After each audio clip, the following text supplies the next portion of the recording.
Muito boa noite a todos os irmãos presentes e nós queremos dar continuidade ao estudo bíblico de quarta-feira. Nós estamos estudando da primeira carta de Paulo aos Coríntios. O texto hoje, a leitura vai ser do versículo 26 até o versículo 31. Vamos orar, então. Senhor Jesus, nós te agradecemos por mais essa oportunidade. Obrigado por estarmos juntos para aprender mais da tua palavra.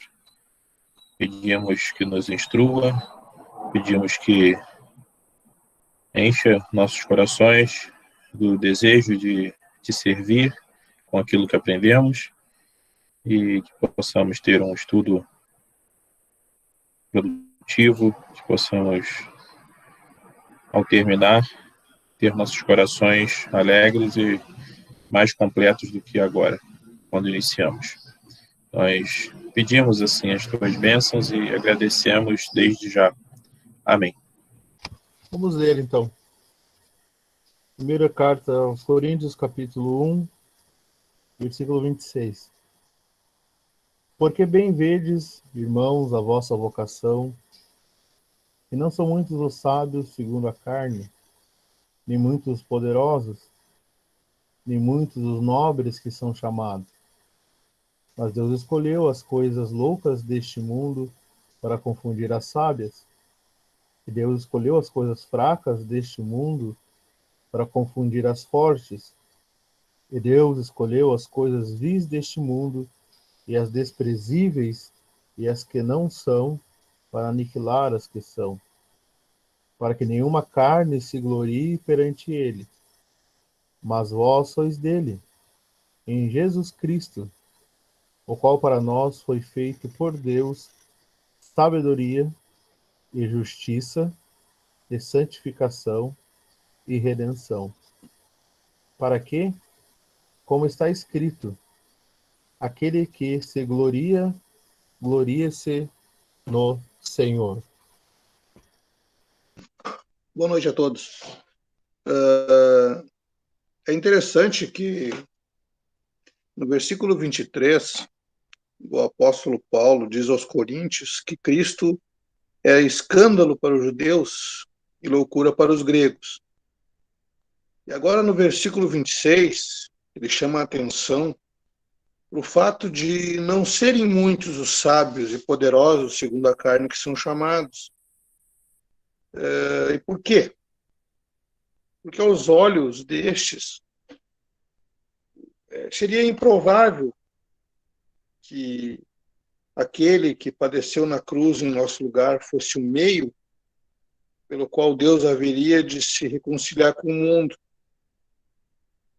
Alguém que tinha recebido um lugar tão vil entre dois malfeitores, pendurado numa cruz, uma morte vergonhosa e desonrosa,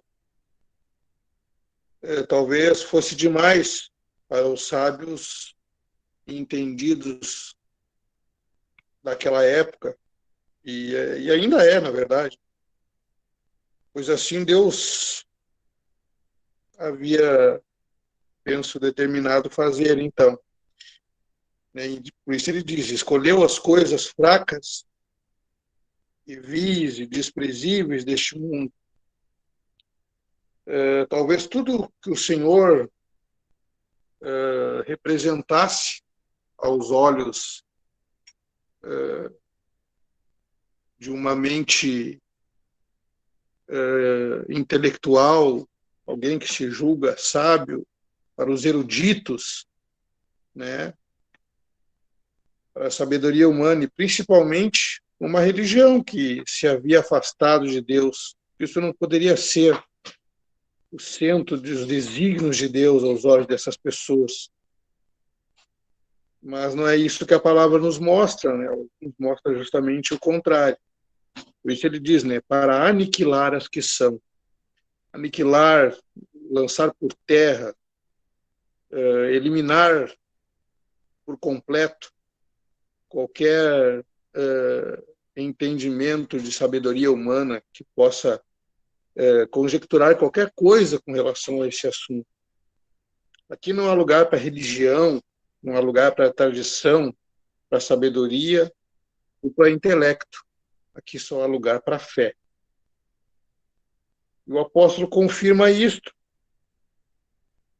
quando ele afirma: mas vós sois dele. De quem? De Deus. Em quem eles são? Em Jesus Cristo, o qual foi feito por Deus justiça e sabedoria, redenção aqui, o qual foi feito por Deus sabedoria e justiça e santificação e redenção. Em que alguém que recebe tão graciosa, tão grandiosa graça, pode se gloriar, senão no Senhor Jesus Cristo, que os resgatou de todos os pecados. Somente nele. O Senhor Jesus, certa vez, disse que os sãos não precisam de médicos, mas sim os doentes. Uma coisa que parece tão óbvia para nós, certamente guardava um significado importante. Ele queria dizer que apenas aqueles que reconhecem que precisam é que procuram médico. Não, uma pessoa que acha que está bem de saúde, que se sente bem, ela não procura. E também é assim na relação do homem com Deus. O homem que acha que tem o suficiente, o homem que acha que construiu a sua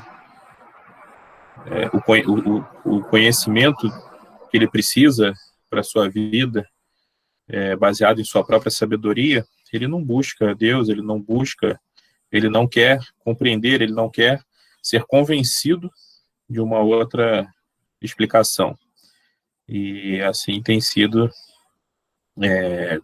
também, tem sido isso, que o apóstolo Paulo tem falado, ou tem chamado a atenção para esse fato aqui, certamente aqueles que se veem vazios, que se veem necessitados, eles procuram a Deus, eles vão até o Senhor Jesus, porque eles reconhecem que eles não têm, e eles precisam preencher sua necessidade espiritual, eles não têm outro meio para isso. Mas os sábios, segundo a sabedoria do mundo, a maioria deles se acha autossuficiente.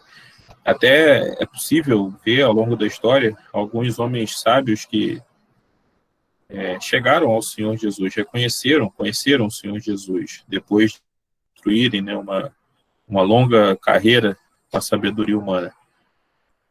Alguns casos, nós vemos inclusive de homens que tinham um conhecimento muito grande, achavam que aquilo era suficiente e muitas vezes começaram a ler a Bíblia até com a intenção de criticá-la, com a intenção de encontrar nela alguma falha, algum erro que pudesse comprovar que eles sim eram sábios, e superiores até às Escrituras.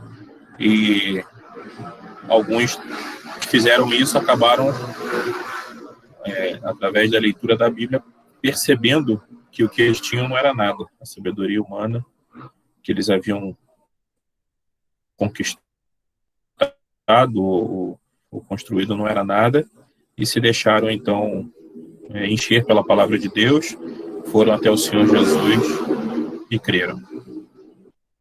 É interessante como o Espírito está guiando Paulo nesse capítulo. Ele trata o que ele faz com os irmãos, com os crentes lá, ele chama irmãos. Nós temos isso no versículo 10, porém, irmãos. Nós temos no 11 também, irmãos meus. E também nós temos o versículo 26, e foi lido hoje, porque bem verdes, irmãos, a vossa vocação. Então, ele está chamando a atenção para atentar para as coisas que eles receberam da parte de Deus, coisas que eles têm recebido da parte de Deus. E o trato como ele está tendo com eles, chamando de irmãos. E nesse 26 ele chama para a vocação, porque bem verdes, irmãos, a vossa vocação, ou o vosso chamado. Então, é algo interessante de notarmos que se eles atentassem para esse chamado, essa vocação celestial, eles poderiam perceber que eles não foi através dos seus esforços. Então, as atitudes que eles estavam tendo lá não estavam correspondendo com essa posição que agora eles tinham. Então, o Espírito aqui, através de Paulo, começa também a chamar a atenção nisso para eles rever. Não estava de acordo, não estava em conformidade com aquilo que Deus tinha dado a eles. Chamando esse chamado celestial. Nós já tínhamos visto anteriormente, quando falávamos da cruz, a cruz de Cristo anula totalmente a carne, o eu, o velho homem. Não deixa espaço. Por isso também, né, no contexto do partidarismo, que é fruto da carne, nos versículos 10 a 13, é contrastado, contraposto à cruz de Cristo. E assim também nesse versículo 26, são mencionados os sábios, os poderosos e os nobres. São características que diante do mundo têm muito valor. E a própria pessoa dá muito valor a isso. Já falamos bastante semana passada, principalmente acerca da sabedoria humana. Mas temos também os poderosos, aqueles que têm autoridade, seja uma autoridade civil, militar, ou até mesmo autoridade por ser uma pessoa influente, uma pessoa rica, uma pessoa que tem sob as suas ordens muitas pessoas. Isso tudo é motivo para a carne se orgulhar, a carne se sentir satisfeita e conforme consigo mesmo. E por fim também temos os nobres. Hoje talvez esse termo nobre não significa tanto para nós.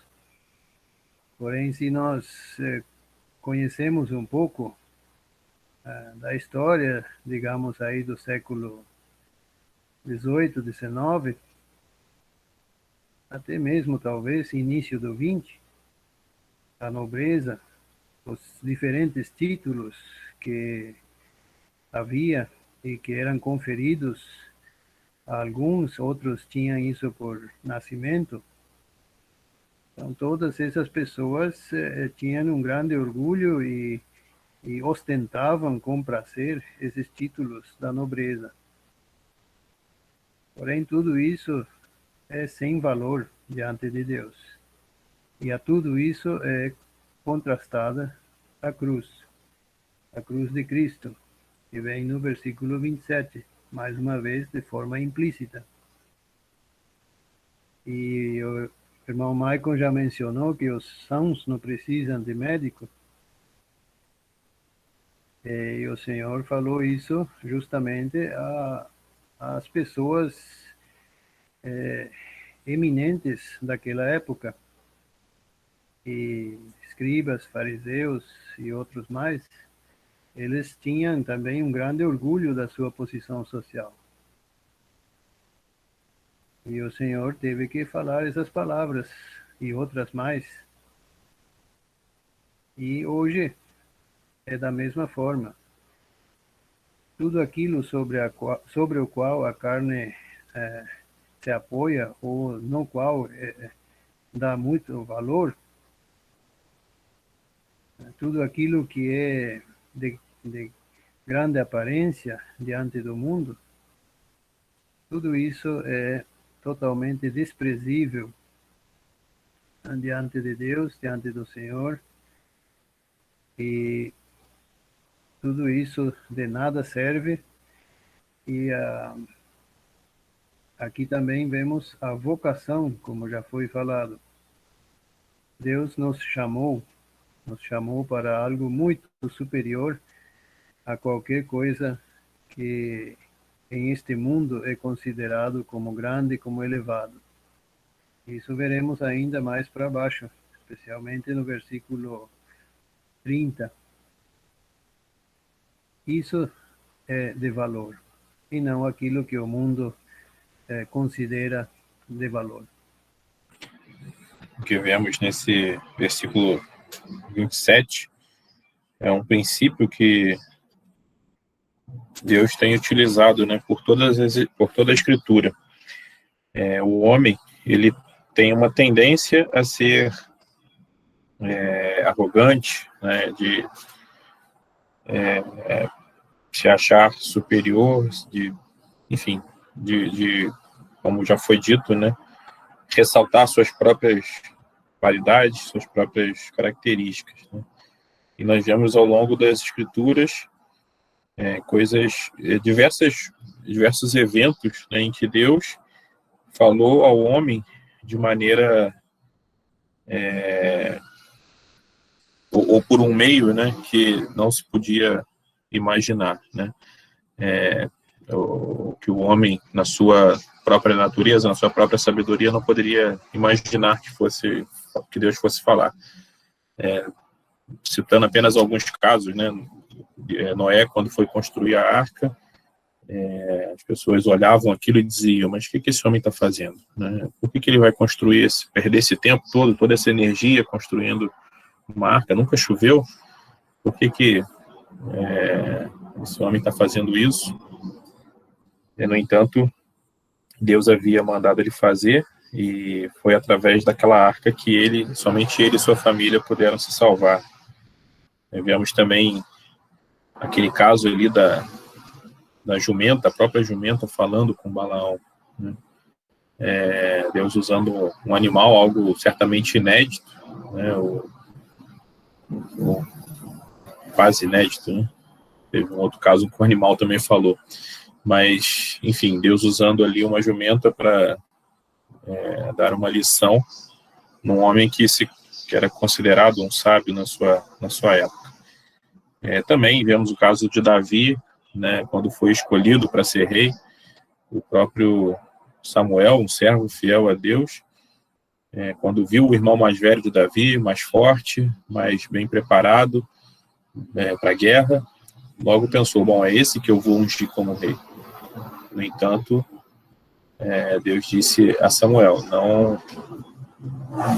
eu não vejo o exterior, né? O homem vê o exterior, mas eu vejo o coração. E mandou que ele escolhesse o menor, o mais novo. Então, ao longo da história, né, Deus vai sempre reduzindo o homem, mostrando ao homem que dele mesmo ele não pode fazer nada, né? E vai mostrando isso através de circunstâncias que o homem nem poderia sequer imaginar, né? E dessa forma o homem vai sendo humilhado, né? Isso, de certo modo, acontece até conosco, né? Muitas vezes Deus usa circunstâncias na nossa vida para nos humilhar, né? Circunstâncias que nós não poderíamos imaginar que fosse acontecer. Deus usa circunstâncias para nos humilhar e para nos colocar no nosso lugar, para mostrar que nós, de nós mesmos, de nossa própria força, de nossa própria sabedoria, não temos como alcançar os seus desígnios, né? Mas Ele, que tem todo o poder, que tem todo o conhecimento, Ele vai, através de coisas loucas, né, como diz o versículo, coisas fracas, envergonhar os sábios e os fortes. É importante que o irmão Michael agora colocou, porque talvez alguém possa pensar assim, puxa, mas se Deus é bom, e diz lá em 1 Timóteo capítulo 2, que quer que todos os homens se salvem e venham ao conhecimento da verdade, por que então ele causa esta confusão, querendo confundir, como diz aqui no versículo 27, confundir, Deus escolheu as coisas loucas deste mundo para confundir as sábias. Então, agora o irmão Maico, no final do seu comentário, colocou o significado da palavra confundir aqui, que não é no sentido como na maior parte das pessoas conhece. Confundir aqui não é causar confusão, mas causar vergonha. Mais especificamente, envergonhar. Né? Então, este é o significado dentro deste contexto. E é interessante que, embora o tema não seja a soberania de Deus, nós vemos que no versículo 27, nós vemos algo aqui a respeito da soberania de Deus. A prerrogativa de escolha é sempre de Deus, porque ele é soberano. Então, é interessante que diz, mas Deus escolheu. Então, é Deus quem escolhe. E nós vemos lá na carta aos Efésios, capítulo 1, que quanto à questão da salvação, é algo que foi determinado por Deus antes da fundação do mundo. E ele determinou isso segundo o seu próprio propósito, segundo aquilo que ele propusera em si mesmo. Então, no versículo 26, quando diz que os que não são muitos os sábios, nem segundo a carne, nem muitos poderosos, nem muitos os nobres que são chamados. Então, quer dizer então que os que são chamados porque não são sábios, são chamados porque são pobres, porque não são nobres. Não, também não é nada disso. A escolha que Deus fez e aquilo que Deus determinou foi segundo aquilo que ele determinou em seu próprio coração. Não tem absolutamente nada a ver com o homem. A salvação da alma é algo que é 100% vindo de Deus, desde o seu intento até a sua realização, até o compungir do coração daquele que ouve o Evangelho, tudo é feito por Deus. Justamente pelo fato de que, para que não haja nenhum tipo de glória, por mais pequena que seja. Mas eu fui salvo porque... Não, eu me arrependi dos meus pecados. Bom, isso é evidente. Mas até o compungir, o arrepender dos pecados, tudo é proporcionado por Deus. Então, de qualquer forma, há sábios também que são chamados, há também nobres e há também poderosos, porque ele diz que não são muitos, não quer dizer que não são chamados, mas que não são muitos. Porque, na verdade, há muitas pessoas, e isso nós percebemos na prática da pregação do Evangelho, que muitas vezes, mesmo uma pessoa sendo pobre, mesmo ela não tendo grande entendimento, mesmo ela não sendo um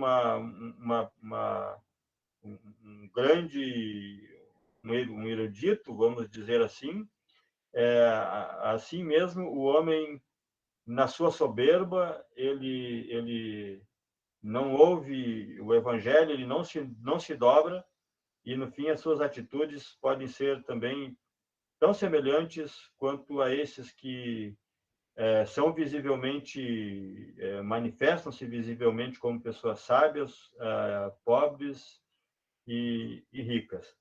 Mas, enfim, a salvação da alma é algo que é proporcionado completamente por Deus. E então, só para reforçar um pouquinho a respeito da soberania de Deus, e quanto, então,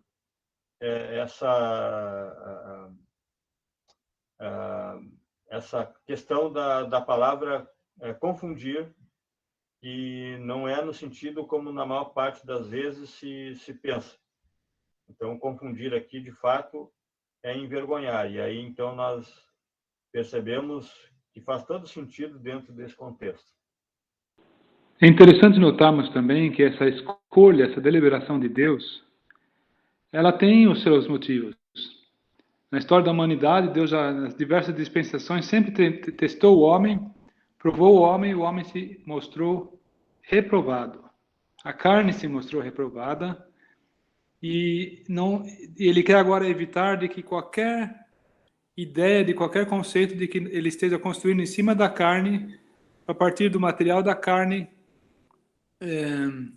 conseguir ainda endireitar alguma coisa.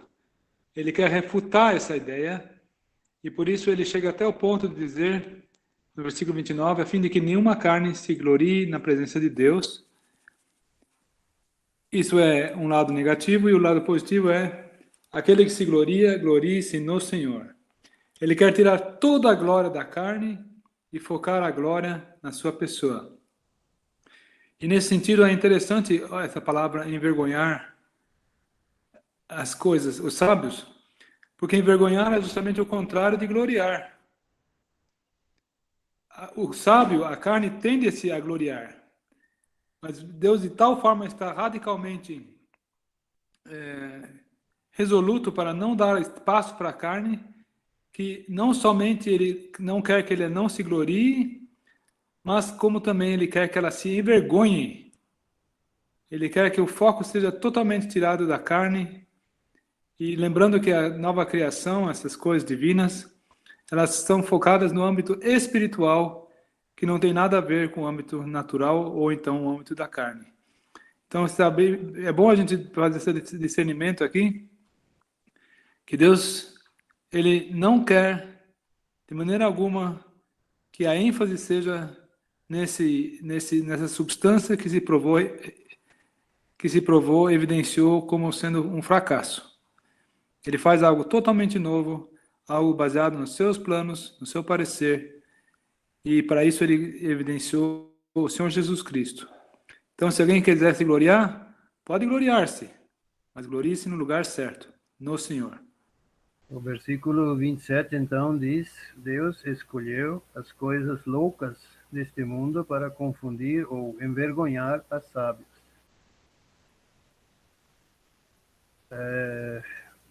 As coisas loucas deste mundo, ou melhor dizendo, as coisas que este mundo considera loucas. E é o que vimos também no versículo 18. Que a palavra da cruz é loucura para os que perecem. Para o mundo, a cruz de Cristo é uma loucura. É algo insano, algo que não tem sentido. E justamente no contexto do que acabamos de ouvir, pelo simples fato de que a carne, ou seja, o ego, o eu, está totalmente posto de lado, desligado, aniquilado, não tem participação nenhuma, com mais razão é algo louco. As pessoas do mundo não aceitam algo assim. Isso sempre se percebe. O ser humano quer de qualquer jeito contribuir de alguma forma, por menor que seja, na sua salvação.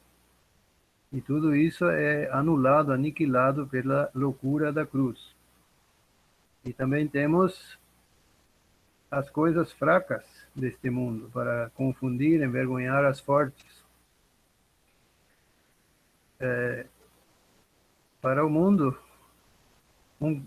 a pessoa crucificada, morta ali, é algo, é o símbolo, é o emblema da fraqueza. Desde quando uma pessoa crucificada ali, imobilizada, torturada e depois morta, pode ser o Salvador? É algo impossível. Aquilo lá é fraqueza pura, não tem força, não tem poder. Os judeus esperavam um Messias poderoso, vitorioso, que viesse desfazer, romper o jugo romano e restabelecer o reino de Israel. Então, o Messias crucificado era fraco, desprezível, não servia de nada. Mas é justamente isso que Deus escolheu para envergonhar aqueles que se achavam fortes. E hoje continua sendo igual.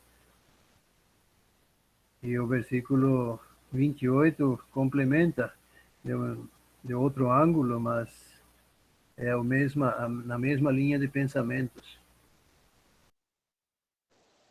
Eu estava refletindo aqui sobre tudo que temos ouvindo,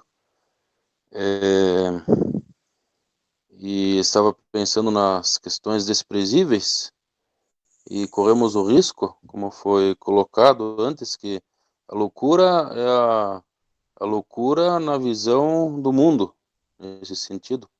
E nós corremos o risco de nós também termos uma visão mundana e acharmos algumas coisas loucas que para Deus não são loucas. E então eu estava pensando, nós precisamos tomar cuidado também para nós não desprezarmos as pessoas. E também estava lembrando do nosso Senhor Jesus, que ele foi desprezado.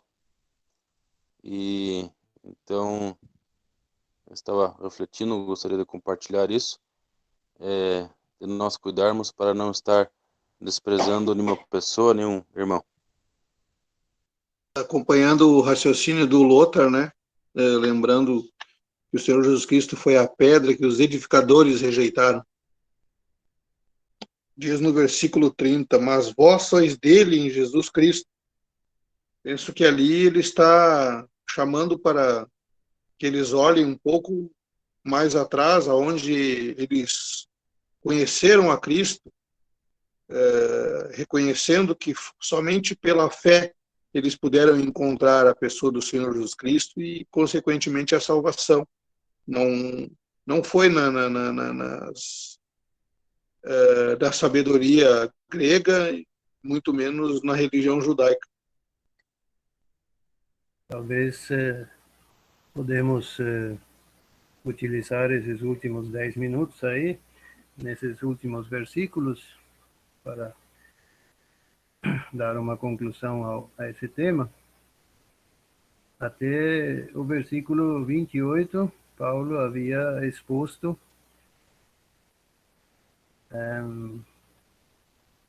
que a carne de nada aproveita, de nada serve, ela está aniquilada, está colocada de lado, e que Deus colocou em seu lugar algo muito superior. E no versículo 29 é dada a razão por que tudo isso, justamente para que nenhuma carne se glorie, que não haja glória nenhuma para o ego, para o eu, para o ser humano, e a glória seja toda e somente de Deus e do Senhor Jesus. E depois de ter, então, discorrido sobre esses assuntos que faziam parte do cotidiano dos coríntios, a sabedoria e também a parte religiosa dos judeus, que havia alguns entre eles, no versículo 30, Paulo diz, mas vós sois dele. Dele, Deus, do versículo 28. Outra maneira de ler esse trechinho, vós procedeis dele, ou a vossa origem é nele, em Deus, ou de Deus. Assim como todo ser humano, natural, material, físico, a origem nossa é Adão. Nós todos somos descendentes de Adão e de Eva. Mas, espiritualmente, agora somos filhos de Deus. A nossa procedência é divina, é de Deus. E mais ainda, em Jesus Cristo. Temos aqui dois níveis, talvez, podemos chamar assim. Primeiramente, a nossa origem é de Deus, procedemos dele, que já é algo sublime, elevadíssimo. Mas, além disso, estamos em Jesus Cristo. Efésios também diz isso. Ou seja, que toda a agradabilidade de Jesus Cristo para o Pai também é transferida a nós. Nós fomos feitos agradáveis a Deus no amado, Efésios 1:7. Toda a perfeição de Cristo e da sua obra nos é atribuída. Quando Deus olha para nós, ele não vê seres humanos fracos, falhos,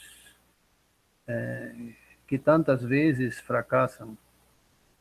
Ele vê a Cristo e as perfeições, sua obra perfeita, e sob ou através dessa lente que Deus nos vê. E isso aí além de ser algo tão elevado que não compreendemos, nos dá uma segurança total e absoluta. Porque se nós estamos em Cristo, diante de Deus, além de termos a nossa origem, somos nascidos, gerados por Deus, pela sua palavra, é impossível sermos separados, é impossível perdermos essa posição, pois seríamos como se fosse arrancado de Cristo, estaríamos sendo seccionados, enfim, e tudo isso é impossível. Essas poucas palavras do início do versículo 30 nos dão uma segurança tão grande, e justamente isso é o motivo de nos gloriarmos. Nos gloriar no Senhor, versículo 31. Por outras palavras, nós não temos nada que nos gloriar de nós mesmos, nenhuma carne deve se gloriar na presença de Deus, mas Deus disponibilizou todas as virtudes que são inerentes ao Senhor Jesus e lançou em nossa conta. Cristo Jesus se nos tornou da parte de Deus, e não só sabedoria, que ele estava falando da sabedoria até agora, como também sabedoria, justiça, santificação e redenção. Ou seja, Deus atribui a nosso crédito aquilo que é a virtude do Senhor Jesus.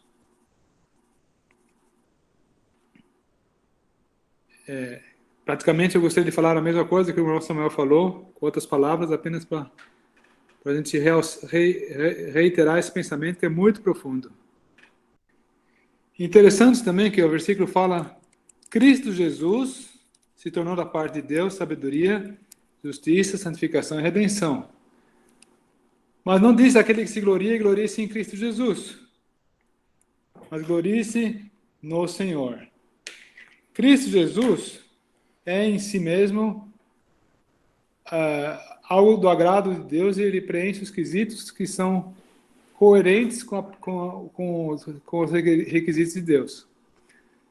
E esses requisitos somente não são imputados a nosso favor quando nós estamos numa relação de senhorio com esse Cristo Jesus.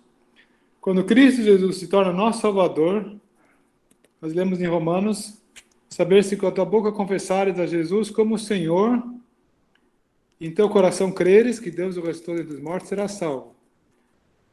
O salvo, ele implica necessariamente em se colocar sob o senhorio de Cristo. E quem se colocou sob o senhorio de Cristo, esse pode gloriar-se nas virtudes dessa pessoa, Cristo Jesus. Os demais não têm autoridade nenhuma para falar de Cristo Jesus, embora possa talvez ler o texto na Bíblia, possa até reportar-se ao personagem histórico. No entanto, isso não imputa esses valores para a alma da pessoa. A alma da pessoa, ela somente se serve desses valores quando ela se linka, quando ela se conecta, quando ela se sujeita a essa pessoa como Senhor de sua vida. Falando em atribuir, em imputar, temos aqui quatro pontos: sabedoria, justiça, santificação e redenção. Tínhamos visto que a nossa sabedoria humana de nada serve, é zero perante Deus. Mas em troca disso, Cristo Jesus foi feito ou se tornou sabedoria para nós. Creio que todos conhecemos também Provérbios capítulo 8, onde temos a sabedoria. O Senhor Jesus é a sabedoria personificada. E essa sabedoria é nos atribuída. Nós não somos sábios, não temos nada para apresentar perante Deus nesse quesito, mas agora Cristo Jesus se tornou sabedoria para nós. E a mesma forma, justiça. Nós não temos justiça nenhuma para apresentar diante de Deus. Isaías diz que as nossas justiças são trapos de imundícia, são coisas da pior espécie. Mas Cristo Jesus também se tornou justiça para nós. Fomos justificados nele, por meio dele e nele, e agora estamos diante de Deus também como justos. E por fim, também ainda santificação, o nível elevado de separação do mal e de devoção, de dedicação. O Senhor Jesus também se tornou isso para nós. E interessante que dos 4 itens, a redenção é mencionada por último. Na realidade, quando se fala em salvação, seria o primeiro da lista. Mas talvez podemos ver aqui, pelo fato de ser o último mencionado, que se trata do cumprimento total, do encerramento total da redenção por ocasião do nosso arrebatamento, quando também o nosso corpo passará a usufruir da redenção. E até o momento temos a redenção da alma, a redenção eterna, porém o nosso corpo, que também foi comprado pelo Senhor Jesus ali na cruz, continua aqui nesta terra sofrendo com todas as consequências do pecado.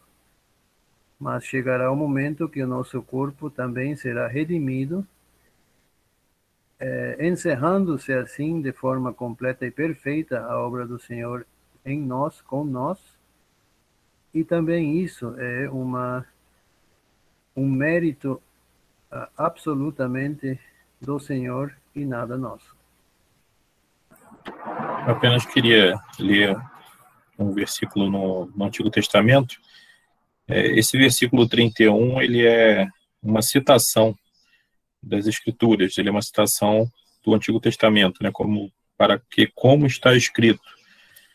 Então, quando nós vamos ler essa referência em Jeremias, capítulo 9,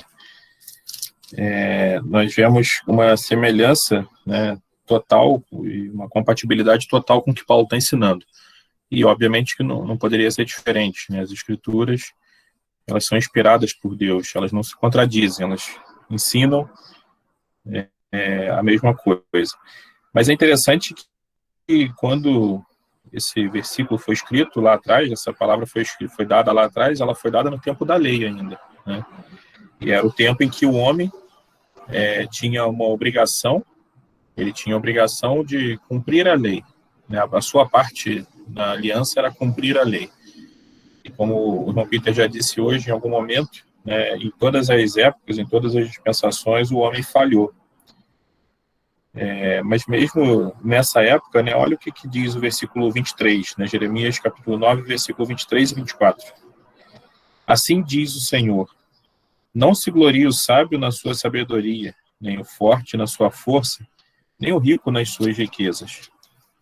Mas o que se gloriar, glorie-se nisto, em me conhecer e saber que eu sou o Senhor, e faço misericórdia, juízo e justiça na terra, porque destas coisas me agrado, diz o Senhor. Então, já naquela época em que o homem tinha diante de si, né, o dever de cumprir a lei, de corresponder, né, à vontade de Deus, mostrar que ele era justo e ele não podia fazer isso, porque ele não era, ele jamais conseguiria cumprir a lei, né, mas o desafio estava ali diante dele. Deus, né, sabendo que isso era impossível, já de antemão deixou claro, né, que ao homem não seria possível gloriar-se em si mesmo. E Paulo, então, pode citar esse versículo agora, quando, já na época da graça, ele pode citar as Escrituras e mostrar que não há outro meio que não seja através do Senhor. Estava lembrando lá em Gálatas que Paulo ele fala para que eles estavam querendo seguir a lei, ou guardar a lei e se gloriar na carne. Ele fala lá em Gálatas capítulo 6 e 14: mas longe esteja de mim gloriar-me, a não ser na cruz de nosso Senhor Jesus Cristo, pelo qual o mundo está crucificado para mim e eu para o mundo. Então ele diz: longe esteja de mim gloriar-me, a não ser na cruz do nosso Senhor Jesus Cristo. Nós temos aprendido bastante nesse capítulo a respeito da cruz, a palavra da cruz, da soberania de Deus, da escolha de Deus. Então, podemos estar longe de nós isso, a questão da carne ou da sabedoria, assim nos gloriarmos no Senhor. Sim, eu gostaria de falar a todos os ouvintes e a mim mesmo também sobre gloriar-se. Eu creio que todos podemos entender que aquele que se gloria, glorie-se no Senhor. Nós não devemos nos vangloriar da carne, mas Deus quer sim que a gente se glorie no Senhor. E gostaria de contar uma pequena história. Gloriar, eu acho que podemos traduzir como gabar-se. Vangloriar-se, gabar-se. E quando eu era no pré-primário, eu lembro que eu me vangloriava do meu pai, que meu pai era forte e pesado. E eu contava para meus colegas: meu pai tem 100 quilos. E aquilo era para mim uma coisa muito, me deixava cheio de orgulho, e eu gostava de falar para os outros isso aí. Bom, comparação à parte, nós somos chamados, e Deus tem prazer que nós nos vangloriemos nas coisas, nas virtudes que Ele vê no Senhor Jesus. Ele quer que elas sejam proclamadas.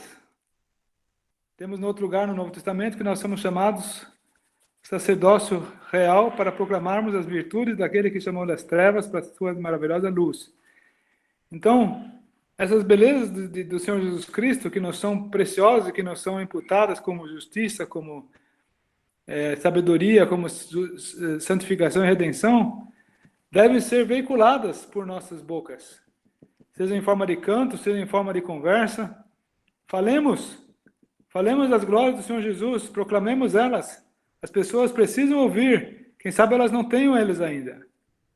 Era esse o convite que eu gostaria de deixar no ar para os irmãos e para as irmãs também. Então vamos orar. Nosso Deus e nosso amado Pai, na tua presença nós ainda permanecemos e graças te damos mais uma vez pelo Senhor Jesus ter vindo neste mundo e ter lá na cruz realizado uma obra perfeita, proporcionando para nós uma salvação verdadeira e completa.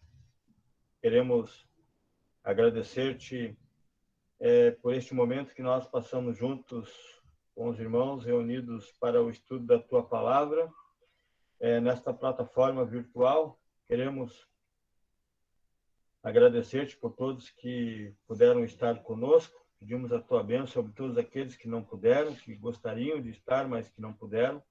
Pedimos a tua bênção e a tua proteção sobre todos. Pedimos a tua bênção sobre a tua palavra, nosso Deus, que foi então estudada. E assim como o teu servo queria que estas palavras falassem aos corações dos coríntios, e também possa falar aos nossos corações, que nós possamos estar identificados com o Senhor Jesus de maneira prática e engajados na sua obra, para que assim, aprendendo cada dia da tua palavra, possamos estar cada dia mais fortalecidos para a jornada que está diante de nós até que o Senhor Jesus venha.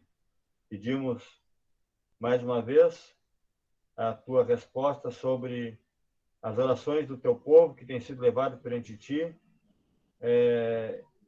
todas aquelas orações que foram mencionadas nos grupos, os nomes que foram mencionados. Pedimos mais uma vez nosso irmão, seu Arthur, e demais irmãos que têm sido lembrados nas orações. Assim, queremos por tudo te agradecer e nas tuas mãos entregar, ao nome do Senhor Jesus. Amém. Amém.